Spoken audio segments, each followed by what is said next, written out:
En dur, c'est pas le pied. Encore? Mais qu'est-ce que c'est que ces histoires de pieds? Le pied serait peut-être le point sensible des hommes du futur, c'est peut-être dû à l'accroissement de la pesanteur. Quoi? Bonjour tout le monde et bienvenue sur Les Cousins font leur cinéma. Salut David. Salut Tom.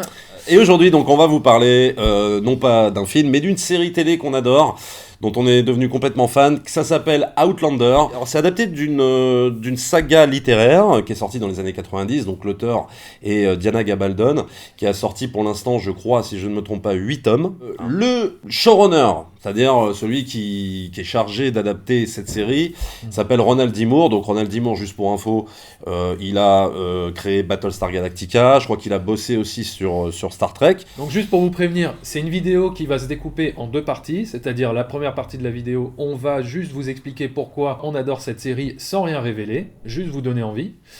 Et dans la deuxième partie, c'est-à-dire à partir de ce timecode-là que je vais mettre normalement au montage qui apparaîtra ici, eh bien on parlera des spoilers de la saison 1 jusqu'à la fin de la saison 2 pour vraiment couvrir l'ensemble de la série. Donc là pour l'instant vous pouvez y aller, c'est bon, Vous et à partir du moment où ça spoil... voilà. Mais de toute façon j'afficherai un petit bandeau spoiler pour vous prévenir que là on spoil.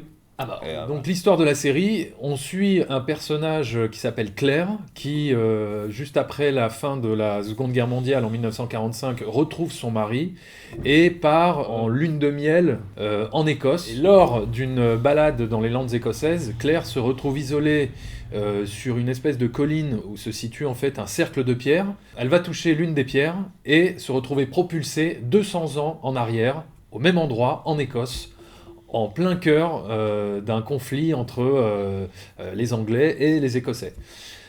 Et donc du coup, comment va-t-elle faire pour survivre dans cet environnement hostile ? Comment va-t-elle faire pour repartir dans son époque et retrouver son mari ? Voilà comment la série démarre. Juste pour recentrer un petit peu la série dans son contexte, c'est une série qui est très appréciée, qui cartonne bien aux États-Unis et notamment dans les pays anglo-saxons, puisqu'il faut savoir que quand même que la série, elle compte déjà 2 saisons, qu'elle est diffusée par un gros network américain, Starz, et qu'elle a été renouvelée pour 2 saisons de plus. Sans compter les nominations au Golden Globe. Il faut savoir qu'elle a été nominée une fois au Golden Globe, peut-être au Emmy, etc. L'actrice principale a été nominée 2 fois consécutives au Golden Globe. Elle n'a pas gagné, mais bon, elle a gagné dans d'autres pays. Parce que je crois que c'est une actrice d'origine irlandaise et qui a peut-être tourné d'autres trucs. C'est un ancien mannequin et qui a tourné... voilà. D'ailleurs, c'est assez hallucinant de se dire que c'est un ancien mannequin. Tu te dis, oui, mais qu'est-ce qu'elle a fait pour moi. Et sur la diffusion française... c'est très bizarre parce qu'en fait, sur la diffusion française, en gros, si vous voulez la voir, il faut soit acheter les DVD et Blu-ray, soit s'abonner à Netflix. C'est très très bizarre, la réception en France. Aucune chaîne de télé l'a acheté, ni Canal, ni rien, ni OCS, que dalle, alors que Westworld, elle était diffusée tout de suite sur OCS, etc., etc. Et cette série-là, en France, c'est incompréhensible. Elle est, pour nous, en tout cas quand on a vu la série, elle est clairement sous-exploitée. En fait, en France, ce qu'on essaye de dire, c'est qu'il n'y a pas de buzz, en fait, sur cette série. Voilà. Et c'est dommage. Et c'est dommage, non mais c'est surtout incompréhensible, voilà. Et on va vous expliquer pourquoi. Et c'est une série, juste pour préciser, une série historique fantastique, parce qu'il y a quand même l'élément du voyage dans le temps. Exactement. Donc c'est pas juste, on vous plonge en 1740 en Écosse, et ça y est, non, il y a toujours cet élément fantastique qui intervient en permanence, puisque c'est une nana qui traverse le temps. Il y a un aspect évidemment romantique, romanesque, super poussé, mais c'est là où c'est difficile, c'est de rester bien sur la ligne, de jamais tomber justement dans la mièvrerie lourdingue. Là, le pari, je trouve qu'il est vraiment bien relevé. On s'attache énormément aux personnages, à leur histoire. Il y a une ambiance extraordinaire, c'est-à-dire qu'on est complètement plongé dans l'Écosse de cette époque-là. Il faut savoir que c'est tourné en Écosse. Tourné en Écosse, dans des vrais lieux. Il n'y a pas de CGI, il n'y a rien de tout ça. Tout est authentique. La musique est géniale. Parce que, c'est Bear McCready, lui il est capable de passer de Battlestar Galactica à ça et à Walking Dead, quoi. Enfin, le mec il est juste... Ça, je savais pas, voilà, c'est le même compositeur, enfin c'est un mec, et alors là c'est d'une beauté, les thèmes, le générique... Moi ça m'a fait même limite penser des fois un peu à la musique de Titanic. Oui, tu vois. Ouais, on retrouve un peu cet esprit, avec évidemment le côté cornemuse, etc. Mais ça te transporte, ça te fait voyager vraiment au cœur de l'Écosse. Ça c'est super bien pour vraiment t'immerger à fond dans l'univers. Moi j'ai accroché énormément à cette série assez rapidement parce que je trouvais le personnage de Claire hyper attachant, très très rapidement. évidemment, c'est-à-dire que là, on a ce personnage qui se retrouve 200 ans en arrière, qui est isolé là-bas en Écosse, dans cet univers un peu barbare. Forcément, on a envie de savoir comment elle va s'en sortir, comment elle va faire pour repartir dans son époque. Plus qu'il y a de super fort, je trouve, dans cette série, sans révéler énormément, c'est l'antagoniste qui est extraordinaire. C'est-à-dire qu'il y a un véritable méchant. Comme un petit peu on pouvait retrouver dans les Game of Thrones, c'est-à-dire il y a toujours cet antagoniste qui nous fascine tellement, il apporte vraiment une source de conflit et de confrontation énormissime avec les personnages, et ça c'est vraiment trippant. Ce qui est aussi très bien dans cette série, c'est que voilà, les cliffhangers sont très bien amenés à chaque fin d'épisode. On a toujours envie de voir la suite, ce qui va se passer, comment ça va évoluer, comment elle va faire pour se sortir de cette situation. Pourquoi t'as aimé cette série ? Est-ce que tu peux me le dire ? Est-ce que je peux te le dire ? Ça va être très simple. Je suis fan des histoires de voyage dans le temps. Moi, déjà à la base, j'adore ça. Que ce soit Retour à le futur, même si c'est pas les mêmes choses, mais j'adore. J'adore les ambiances trip, Écosse, machin, à cette époque-là. Voilà, j'adore que ce soit Braveheart, que ce soit ça, que ce soit machin, tu peux m'en mettre des tartines. Moi, je vais toujours être fan, j'adore la cornemuse, j'adore cette ambiance. J'aime les œuvres, que ce soit film ou série, avec romance poussée à fond. Voilà. Là, je suis servi à 100%. J'aime en même temps qu'il y ait du sexe et j'aime en même temps qu'il y ait de la violence. Donc, tout ce truc mélangé, en fait, c'est comme si on m'avait tout donné en un seul média. C'est vrai qu'au début, j'étais pas comme un fou. Plein de gens, ça. De toute façon, c'est souvent ça, les séries. Hein. Au bout de 3-4 épisodes, il faut attendre 3-4 épisodes avant de vraiment être à fond dedans. Quoi, hein. Je prends l'exemple de la meilleure série du monde, selon moi, Breaking Bad, où il faut attendre limite presque une saison avant de comprendre que c'est un véritable phénomène, cette série, que c'est extraordinaire. Bon, là, c'est à peu près pareil. Voilà. On va dire qu'au bout de 5-6 épisodes, j'étais vraiment à fond dedans. Mais j'ai pas lutté non plus pour regarder cette série parce que, comme je le disais, j'étais vraiment accroché au personnage de Claire qui dégageait une forte personnalité. En plus d'être très belle, désolé chérie, mais elle dégage une forte personnalité, de l'intelligence. Elle est à la fois fragile, elle est à la fois sensuelle, elle est à la fois... beaucoup de choses qui me fascinaient dans ce personnage qui me donnaient envie de suivre son destin. Voilà, exactement. Et moi, j'ai eu la même chose parce que c'est vrai que le personnage, il est très, très attachant rapidement et il est surtout très complet. Voilà. C'est-à-dire que ce qui fait que, justement, on est du point de vue de cette nana, c'est-à-dire que... Tout repose sur ce personnage. Tout est de son point de vue. Tout est de son point de vue, donc il fallait à tout prix que ce personnage soit réussi. Et je pense qu'ils ont casté une très très très bonne actrice pour interpréter ce rôle, parce que moi j'étais vraiment à fond dedans rapidement. La fin de la saison 1, elle est tellement puissante, il se passe quelque chose de tellement fort, que du coup on est prêt à suivre cette histoire, mais jusqu'à 8 saisons presque. C'est-à-dire qu'il y a un crescendo émotionnel qui intervient à la fin de la saison 1, où là t'es obligé de vouloir continuer et de continuer jusqu'au bout. C'est complètement acté. Donc maintenant on va passer à la partie spoiler. Donc ceux qui n'ont pas encore vu la série, franchement, arrêtez ça tout de suite, parce qu'on va pas vous gâcher tout ça. Alors, donc dans la première saison, on va pas faire les 2 saisons intégrales, mais on va revenir un petit peu sur les enjeux forts. Donc en gros, dans la saison 1, il y a un dilemme très important, c'est-à-dire que, en gros, quand Claire débarque en 1743, elle va vouloir forcément, c'est pas son époque, il y a des viols, il y a des exécutions, il y a des flagellations, etc., etc. Quand tu viens de 1945, t'as pas forcément envie de rester là, quoi. Même si c'est très beau l'Écosse. Bon, mais voilà, non, mais c'est vrai, c'est voilà. Mais alors, il va se passer quelque chose, c'est que elle va être dans un dilemme tellement fort que elle va, à un moment donné, parce qu'il y a le personnage de l'Écossais Jamie, genre jeune, beau gosse, et tout ça, guerrier, etc., dont les deux vont se rapprocher, bien évidemment. Et le dilemme, tout l'enjeu de la série, ça va être ça. Ça va être genre, je veux repartir chez moi parce que je ne suis pas à mon époque, mais en même temps, il y a le petit gars là, Jamie, qui est quand même pas dégueulasse, et surtout qu'il y a des sentiments qui commencent à naître et tout ça. Donc, qu'est-ce que je fais ? Je reviens, je reste avec lui, et tout va être basé là-dessus, quoi. Ouais. Enfin, en tout cas, une grosse partie de la saison. Okay. Alors, la love story, elle est évidemment hyper poussée. Elle est hyper belle, on dirait du Titanic, mais alors décuplé par 10. Alors, il y a tout cet aspect Roméo et Juliette. Voilà, il y a un aspect Roméo et Juliette parce que compte tenu du fait qu'elle est anglaise, que lui, il est écossais, et qu'à l'époque, il se faisait la guerre, quoi. C'est-à-dire que les Anglais annexaient en permanence les Écossais. Et d'ailleurs, je crois que même ils continuent encore à le faire à l'heure d'aujourd'hui. Bon, pas sous forme de guerre, mais sous d'autres formes. Mais ça a toujours été ça. C'est-à-dire les Anglais, les Écossais ont toujours subi le joug des Anglais. Elle est anglaise, lui est écossais. Donc il y a un aspect un peu Roméo et Juliette que beaucoup de gens n'évoquent pas, même quand ils aiment la série, mais qui est important de le souligner. Il y a un antagoniste très très fort dans la première saison, qui est Jack Randall, et qui est... Alors ça, j'ai trouvé très intéressant, c'est de faire jouer par le même acteur 2 rôles différents. C'est-à-dire que le même acteur joue le mari de Claire et l'ancêtre du mari de Claire, qui en fait représente le grand méchant de l'histoire, l'antagoniste, et qui va à tout prix persécuter Jamie. En fait, le truc, c'est qu'il chope Jamie. Parce que Jamie, en fait, au début de la série, c'est une espèce de brigand de voleur, de mec un peu pas super recommandable, même si il a toujours cette âme de héros, Jamie. Attention, hein, dans la série, il est vraiment dépeint comme un vrai héros, sauveur de ses dames, etc., etc. Et donc, en fait, mais c'est quand même un voleur. Donc, comme ils sont sous le joug des Anglais, Jack Randall, il le chope, quoi, il l'emprisonne, etc. Et notamment une séance de gros fouettage bien comme il faut, de flagellation, bien furax dans une scène, mais super vénère. À la limite, tu te dis, c'est presque choquant de voir ça. Et là, on comprend, si tu veux, que Jack Randall, bon, ça va constituer vraiment la menace ultime pour les protagonistes de la série. Et sachant que non seulement c'est une menace sur Jamie, c'est une menace sur Claire. Oui, bien sûr. Vu ce qu'il lui met dans la gueule, il lui met quand même un pain dans le ventre. Quand même pas... Tu vois, genre la première fois qu'ils ont une confrontation tous les deux, elle se prend un coup de poing, boum, comme ça.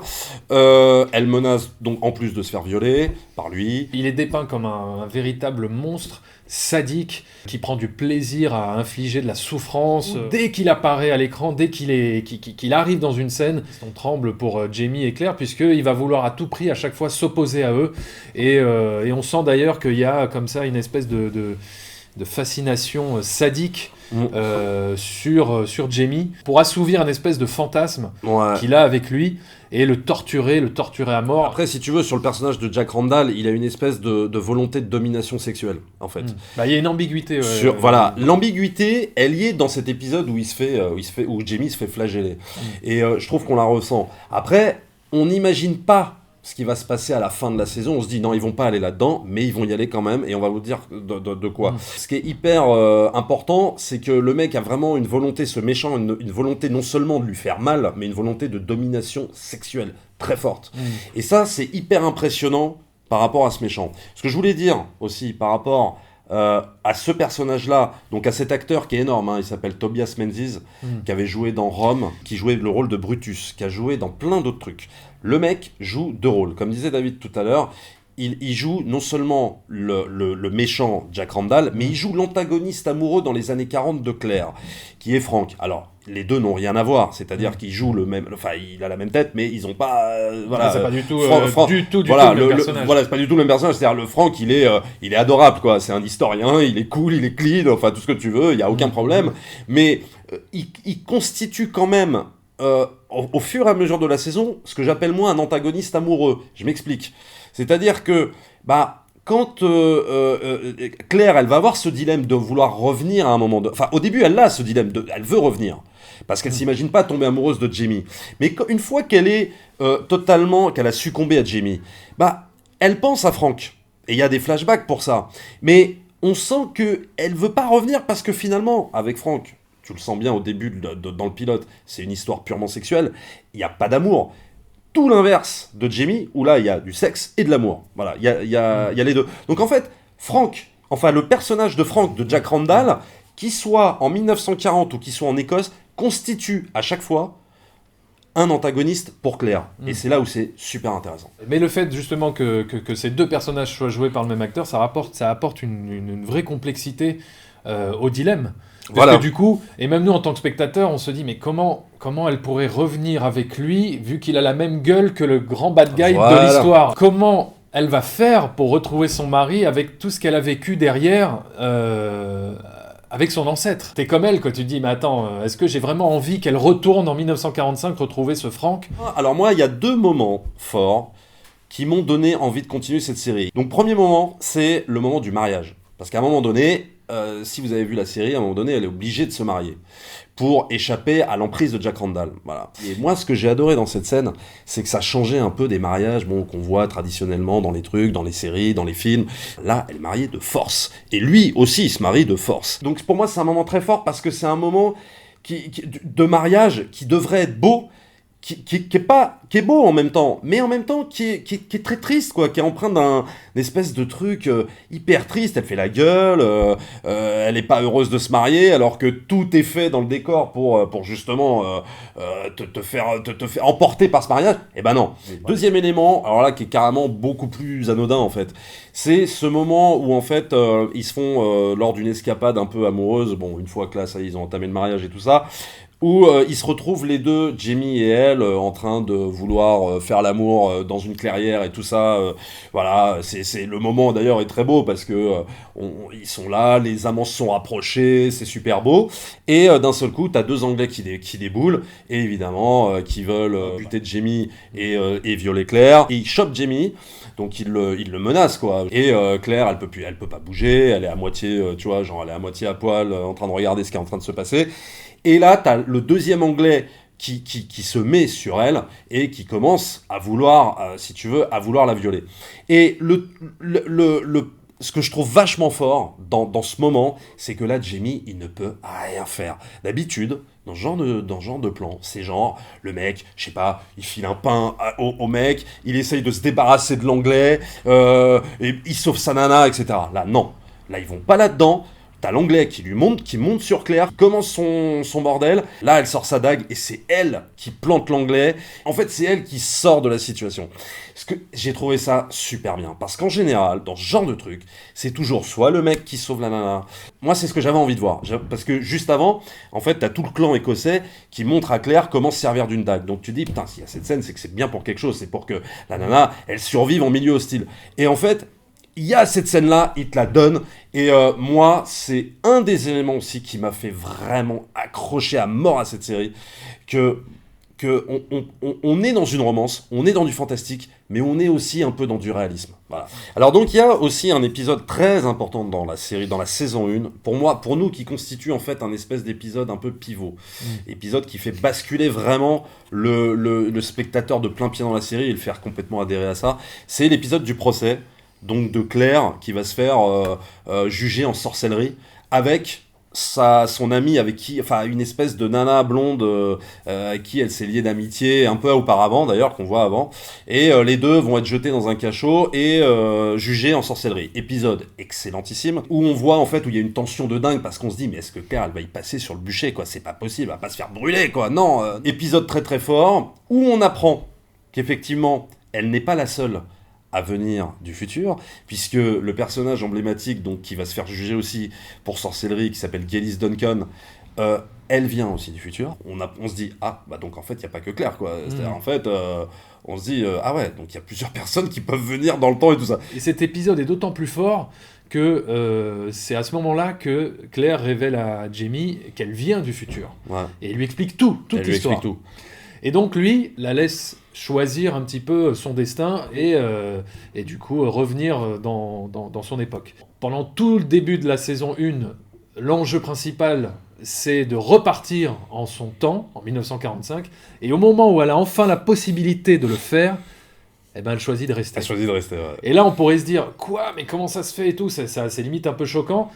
Mais l'histoire d'amour entre elle et Jamie est tellement bien amorcée et tellement bien amenée qu'on comprend presque pourquoi elle reste quand même en Écosse en 1743, malgré le procès en sorcellerie. Elle manque de se faire violer à deux fois. Elle manque de se faire violer. Malgré toutes ces raisons, elle décide quand même de rester parce que les sentiments qu'elle a pour Jamie sont vraiment forts. Là, c'est vraiment un épisode pivot qui fait basculer la série et où on accroche encore plus et on a envie de... Du coup, ça rend les choses encore plus complexes, c'est-à-dire que si elle a décidé de rester, comment est-ce qu'elle va survivre, comment tout ça va se passer, qu'est-ce qu'il advient du coup de Frank, en 1945, parce qu'en parallèle de ça. son histoire, on le suit, lui aussi, en Voilà. 1945, en train d'enquêter, d'essayer de trouver sa femme. Trouver sa femme. En vérité, elle a juste disparu, Bah oui. et il ne comprend pas pourquoi. Donc on a mine de rien quand même un peu de la peine pour lui. Et après, donc on en arrive au final de la saison 1.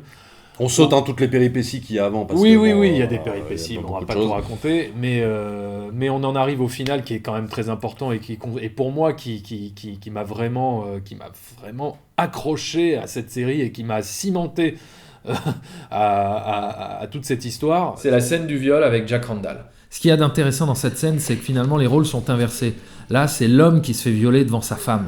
Et donc il y a une tension de dingue pendant toute cette scène où on a donc les trois personnages qui sont réunis au même endroit autour d'une table où Jamie est cloué à la table. Tu as Claire qui est à ses genoux et qui s'accroche à lui en espérant que Jack Randall ne va pas aller jusqu'au bout de son horreur, de son délire, et il va aller jusqu'au bout, et nous en tant que spectateurs on va devoir subir cette souffrance et cette perversion sexuelle. Jack Randall devient vraiment le monstre de la série. C'est une scène mais tellement inattendue et choquante. Tu peux pas croire que tu vois une scène comme ça dans ce genre de série. C'est un épisode qu'on a rebuté plus d'un. Moi, le premier, toi, le deuxième, et d'autres aussi qui ont été rebutés. C'est-à-dire que t'as carrément des gens qui m'ont dit... J'ai failli éteindre. Mais qui avaient accroché à toute la série. Et qui te disent à ce moment-là, putain, j'ai failli éteindre. Et alors là, tu te dis, ah ouais, quand même. Non, mais c'est vrai que... Parce qu'on n'imagine pas que ça peut aller aussi loin. Non, mais c'est vrai. On n'imagine pas ce qu'on va te montrer, quoi. Et surtout comment c'est montré. C'est-à-dire, c'est pas juste évoqué comme Non, ça. C'est voilà, pas juste évoqué sur C'est un ça. plan un peu flou, derrière une porte, etc. Non, là, c'est vraiment... C'est montré, crûment. Il y a comme un sentiment de malaise Complètement. Qui vraiment... j'ai pas voulu éteindre parce que je voulais à tout ouais. prix savoir s'il allait s'en sortir. Parce qu'à ce moment-là, tu es presque sûr qu'il va y passer. Hein. Donc à la fin, elle parvient à le sauver. Mais là où c'est intéressant, c'est que malgré tout, même si elle l'a sauvé de la situation, lui, il reste perturbé. Et il n'est pas sauvé. Voilà. Il reste traumatisé. Ça, voilà. Et ça, c'est fort. Ça, c'est parce excellent, que finalement, ça. elle l'a sauvé, mais pas vraiment. Voilà. C'est ça qui est paradoxal avec ce méchant, c'est que malgré toute l'horreur qu'il apporte, t'as quand même envie de le voir survivre. Parce qu'il apporte une telle menace, une telle opposition avec les personnages, que t'as envie de voir ces confrontations perdurer dans le temps, quoi. Ouais. Et donc tant mieux, parce que c'est ce qui se passe, après saison 2, vrai, etc. Il y a une violence extrême, à la limite presque de l'inattendu, parce que comme on vous disait, il y a des gens qui ont voulu arrêter et tout ça. Mais en même temps, il y a 2-3 éléments au fil de la saison 1 qui nous permettent peut-être à la limite de deviner que ça va aller là-dedans. C'est-à-dire que c'est une série où il y a beaucoup de sévices. C'est-à-dire que sévices, coups de fouet, que ce soit sur Jamie et Claire aussi, parce qu'elle s'en prend aussi. Il y a un épisode en apparence plus léger, qui toi t'as bien fait marrer. Non mais... ou peut-être... non mais... c'est l'épisode de la fessée où t'as Jamie qui la corrige parce qu'elle lui a manqué de respect. Non, c'est pas... Oui, c'est parce qu'en fait, elle a désobéi et qu'elle a mis les hommes en danger. Et donc, par tradition à la con, lui, il est obligé de lui mettre des coups de savate. Et il y a un côté hyper humiliant dans cette séquence. Tu sais pas si tu dois rire ou pas rire. C'est très bizarre, cet épisode, d'ailleurs. Et en fait, donc, il y a plusieurs éléments qui peuvent t'amener à penser qu'il va y avoir des choses un peu crados comme ça, quoi. Saison 2. Saison 2. J'ai adoré le début parce que on pense redémarrer là où on s'est arrêté à la fin de la saison 1, c'est-à-dire quand Claire et Jamie partent en France. Sur ce super beau final sur le bateau, tu sais. Oui. C'est juste magnifique. Avec la musique, le thème de la série et tout ça, magnifique. Et finalement, on démarre en 1948 avec Claire qui est revenue dans son époque. Et là, tu dis... qu'est-ce qui s'est passé ? En fait, c'est un gros flash-forward. Et donc, on voit les retrouvailles de Claire avec Frank. Là, tu dis, what the fuck ? Non, mais tu fais, mais quoi ? Non, mais quoi ? Voilà. What ? Qu'est-ce qui s'est passé ? Qu'est-ce que c'est que ce délire ? Tu dis, c'est un épisode qui est significatif sur une chose. C'est que Outlander, c'est une histoire fantastique. C'est une histoire d'amour et c'est un roman historique. C'est aussi un drama. C'est-à-dire que on pourrait s'attendre à ce qu'il n'y ait pas ce drama en fait dans ce genre de série. Et en fait, il y est. Tu vois, pendant toute cette première partie d'épisode, une femme qui est revenue et qui va devoir vivre avec son mari. T'as une espèce de dispute conjugale hyper forte sur le mari qui est là, parce qu'elle est enceinte en plus. Bon, elle est enceinte De Jamie. Et elle lui dit tout ça, le mari qui veut pas accepter, mais qui est obligé d'accepter, la femme qui a envie de repartir voir Jamie, mais qui ne peut pas, parce que pour telle et telle raison. Et donc, on sent un espèce, là carrément, on n'est plus ni dans le fantastique, ni dans rien du tout, on est dans un drama pur et simple, et c'est là où tu te dis, oh putain, en plus, mais c'est trop mortel, c'est-à-dire que la série, elle m'amène dans ce truc-là. Et là, tu dis, mais c'est mortel. Et donc, t'attends l'élément fantastique qui va peut-être revenir, et machin, etc. Ce qui est vraiment très très bien dans ce premier épisode, c'est qu'en fait, il fait écho au premier épisode de la saison 1, où on voit en fait une espèce de Claire qui est hyper légère, quoi, qui est là, après la guerre, elle a retrouvé son mec, et c'est super, et c'est cool, et tu la sens, elle saute, tu sais, elle est là. Oui. Et là, elle est 6 pieds sous terre, quoi, parce qu'elle est revenue d'un endroit où elle ne voulait pas revenir, et qu'elle sent qu'elle ne peut pas repartir.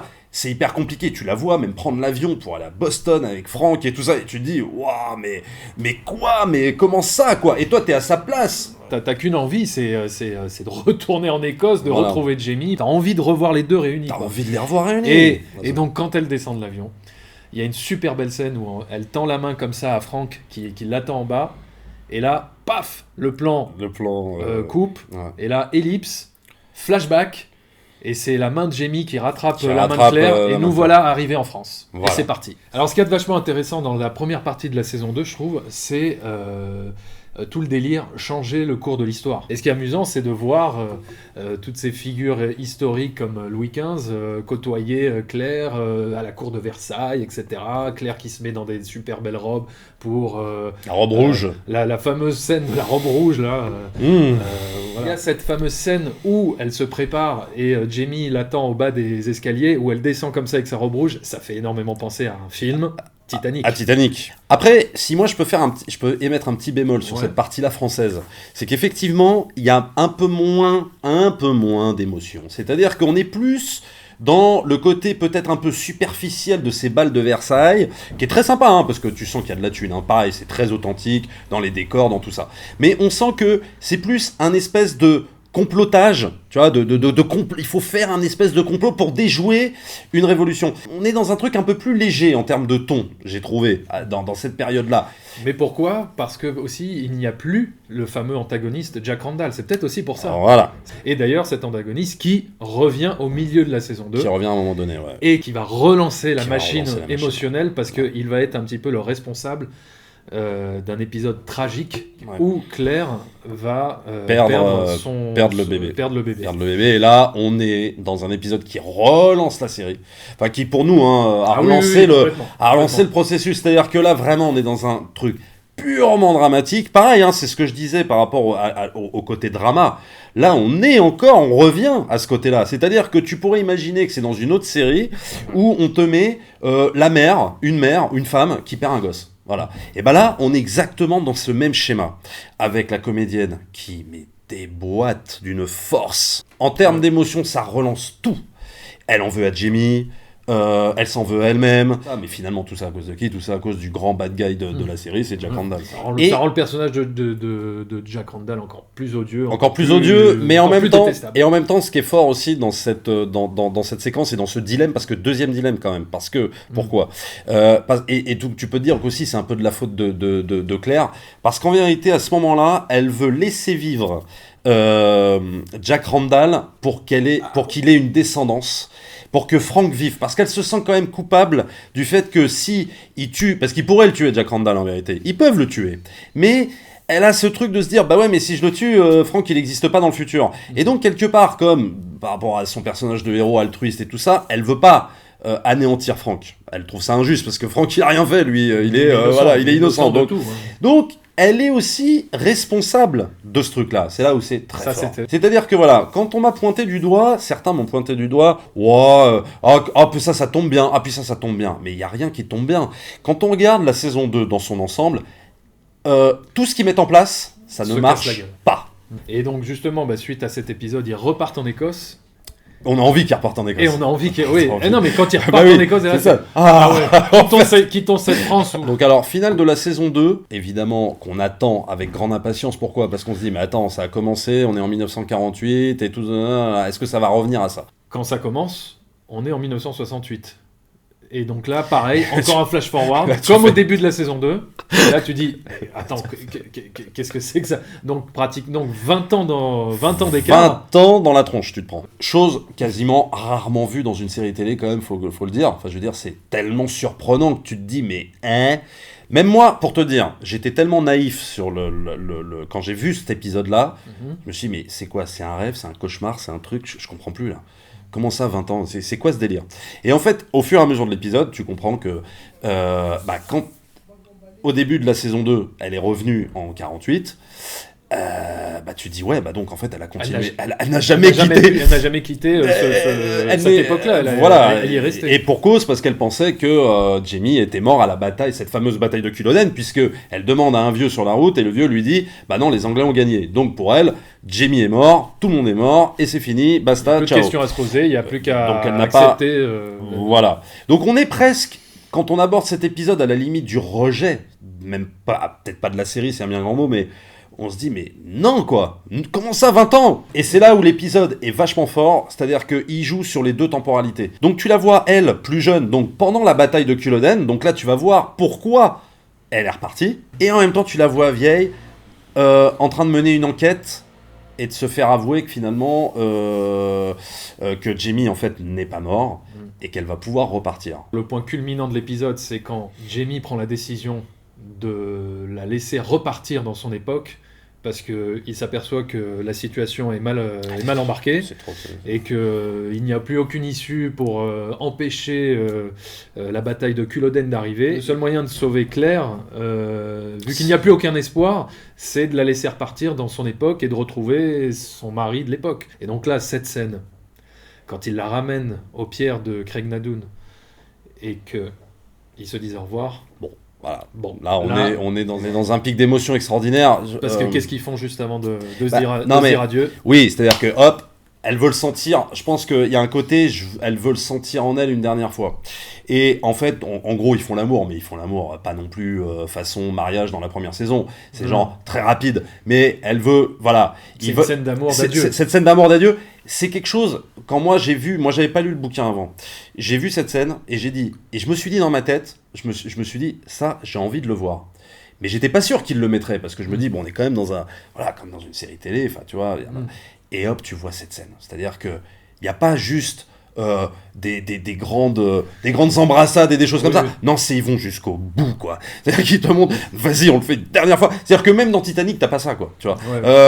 Là, ils te le mettent, quoi. Ils vont jusqu'au bout, en fait. Ils ne lâchent rien. Ils vont jusqu'au bout dans cette série. Et puis elle qui veut pas repartir et qui pleure, elle joue, mais voilà, elle défonce, quoi.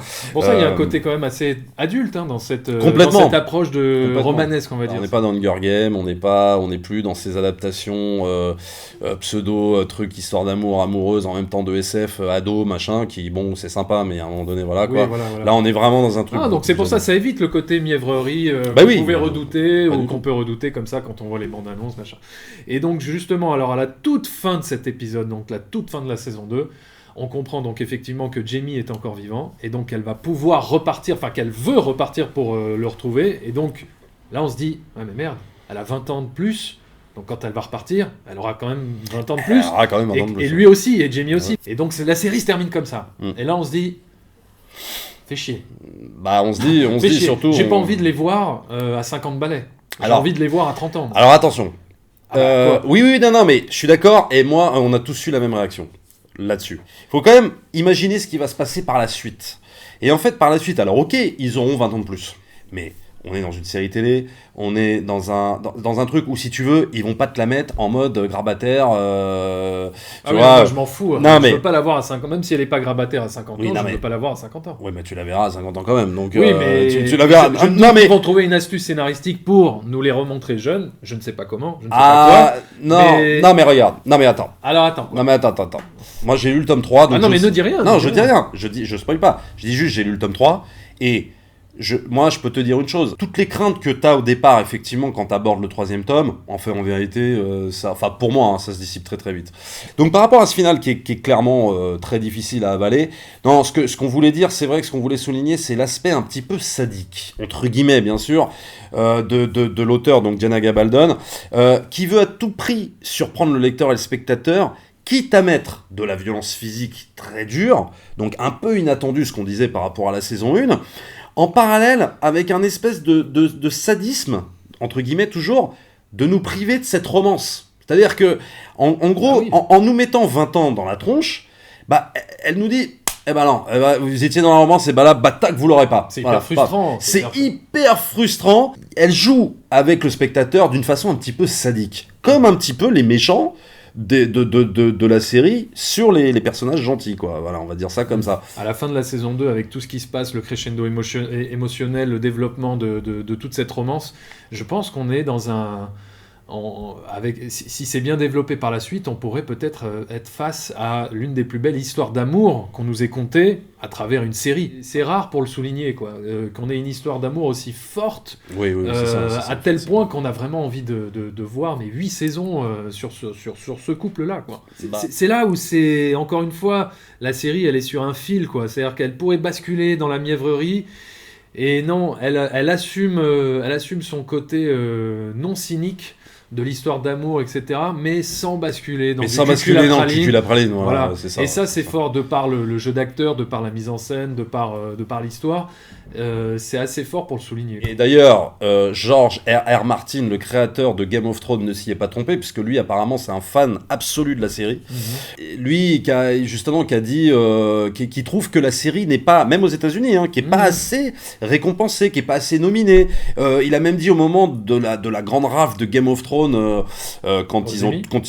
Emmy Awards et tout ça, qui a dit, bon, ok, c'est cool pour nous, parce que ok, je fais partie de la team Game of Thrones, mais en même temps, Outlander, c'est où, quoi, tu vois, même lui il s'est plaint de ce truc là, c'est fort, quoi, c'est très très fort, et c'est un pote apparemment, je pense aussi de Diana Gabaldon, quoi. Au-delà de toutes ses qualités, de l'histoire d'amour, etc., de tous ces cliffhangers, de ces retournements de situation et du concept de voyage dans le temps fantastique qui est vachement bien exploité, c'est en plus une série, donc comme on l'a dit, historique, donc on peut en plus s'instruire en apprenant un petit peu ce qui s'est passé à cette époque entre les Écossais, les Anglais, les relations qu'ils avaient, etc.